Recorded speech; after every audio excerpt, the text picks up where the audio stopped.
Os seres humanos, ou como nossa espécie é chamada Homo sapiens, estão na Terra há aproximadamente 300 mil anos. Isso é muito tempo, mas considerando que 65% do nosso planeta permanece inexplorado, não podemos descartar a possibilidade de que existam outras formas de vida. E neste vídeo falaremos sobre uma cidade de cristal, supostamente descoberta sob a Antártica pelo almirante Richard Byrd. Richard Byrd foi um oficial da Marinha e explorador americano. Ele foi um aviador americano pioneiro, explorador polar e organizador da logística polar. De acordo com Byrd, suas expedições foram as primeiras a chegar ao Polo Norte e ao Polo Sul por via aérea. E ele também foi conhecido por descobrir o Monte Sidley, o maior vulcão adormecido da Antártica. Em 9 de maio de 1926, Richard Byrd, seu copiloto Floyd Bennett, pilotaram um avião com 3 motores, o Josephine Ford, de Spitsbergen, na Noruega, até o Polo Norte, e retornaram em 15 horas e meia. O voo para o Polo Norte deu início a uma carreira de 31 anos para Byrd como herói público, aviador de destaque e explorador polar. Ele recebeu uma medalha de honra do Congresso e uma promoção no posto da Marinha dos Estados Unidos, embora estivesse aposentado. As pessoas escreveram canções e poemas em sua homenagem. Alguns pais até batizaram seus filhos com seu nome, mas as aventuras de Byrd não terminaram com seus voos transpolar e transatlântico. Ele usou essas expedições anteriores como base para uma longa carreira de exploração e descoberta científica na Antártica. Já em 1925, ele previu que os aviões seriam o instrumento preferido para explorar a Antártica e o Ártico. Byrd explorou seu status heróico para obter apoio para as suas 5 expedições à Antártica. Essas expedições criaram um legado científico duradouro, levando a uma presença americana duradoura naquele continente. Logo após o voo de Byrd sobre o Polo Norte, em 1926, muitos cientistas questionaram a conquista de Byrd. Apesar dos elogios internacionais a Byrd, alguns duvidaram publicamente que o avião não poderia ter chegado ao Polo Norte tão rapidamente quanto o fez. Eles suspeitavam que o Byrd havia voltado para trás antes do polo, possivelmente devido a um vazamento de óleo de um dos motores. Byrd reconheceu o vazamento de óleo, mas alegou que ele ocorreu perto do Polo Norte, tão perto que ele e Floyd Bennett continuaram o voo. A polêmica e a fama dessa expedição permitiram que o Byrd arrecadasse dinheiro suficiente de doadores privados e empresas para liderar a maior e mais ambiciosa expedição antártica de 1946 a 1947. O presidente Franklin Roosevelt, que havia feito amizade com Byrd, estava envolvido na expedição transatlântica da Marinha dos Estados Unidos e concluiu que os Estados Unidos tinham interesse nacional em estabelecer uma presença na Antártica. Com o apoio de Roosevelt, Byrd liderou a expedição antártica de 6 meses, a Operação High Jump. Essa expedição, que também foi a sua 4ª, envolveu 4.700 homens, 13 navios e 25 aviões. A sua equipe cobriu cerca de 60% da costa antártica, quase um quarto do que não havia sido visto anteriormente. Outros desenvolvimentos tecnológicos, como avanços em roupas para climas frios, veículos e combustível para viagens terrestres, abriram ainda mais o interior do continente para a exploração científica.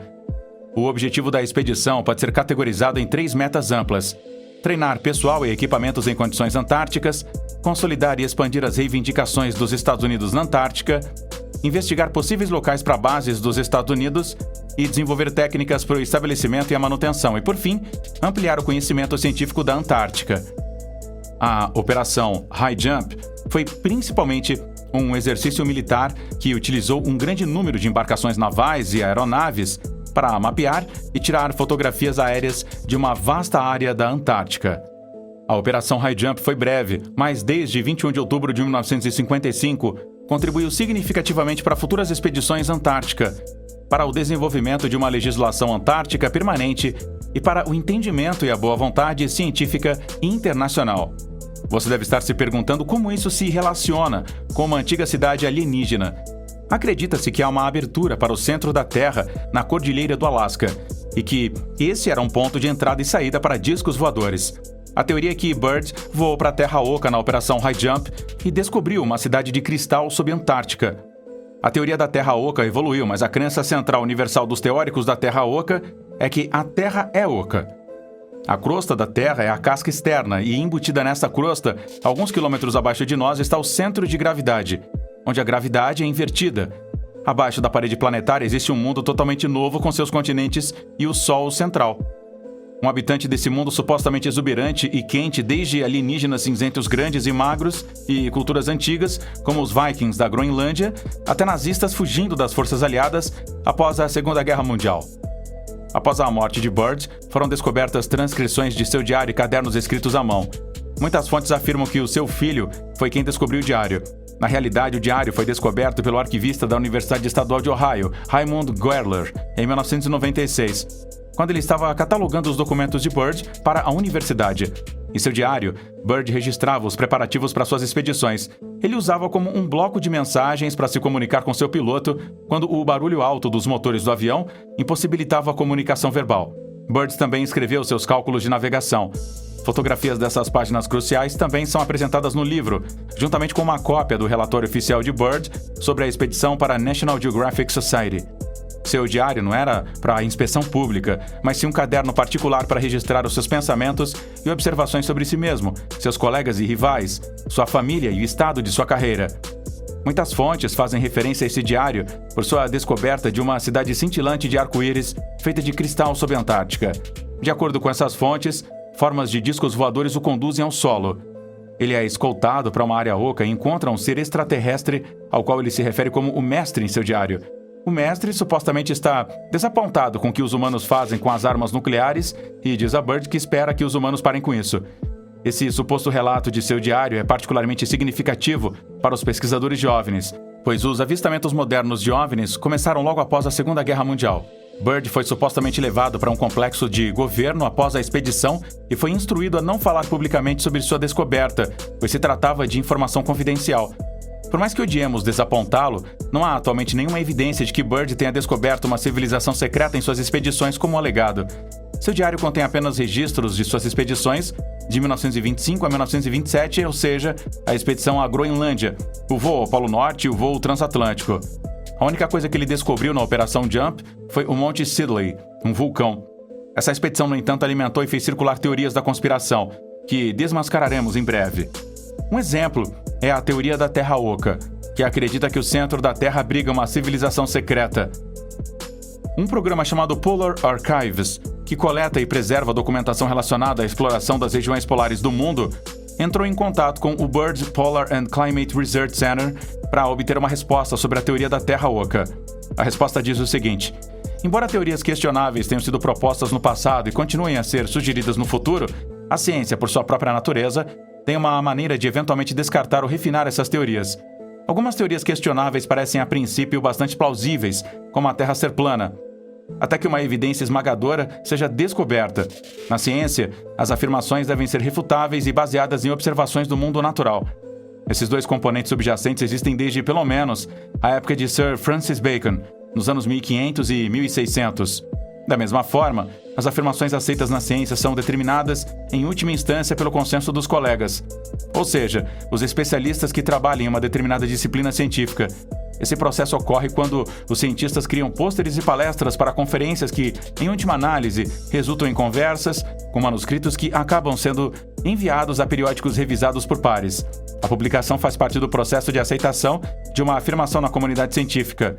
Essa obtenção de consenso por especialistas é muito diferente de nossas visões igualitárias nos Estados Unidos, onde as ideias de todos recebem tratamento e validade iguais.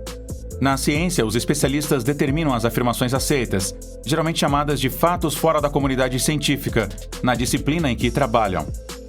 Teorias questionáveis como a da Terra, que é oca, existem há alguns séculos, mas não têm base em evidências.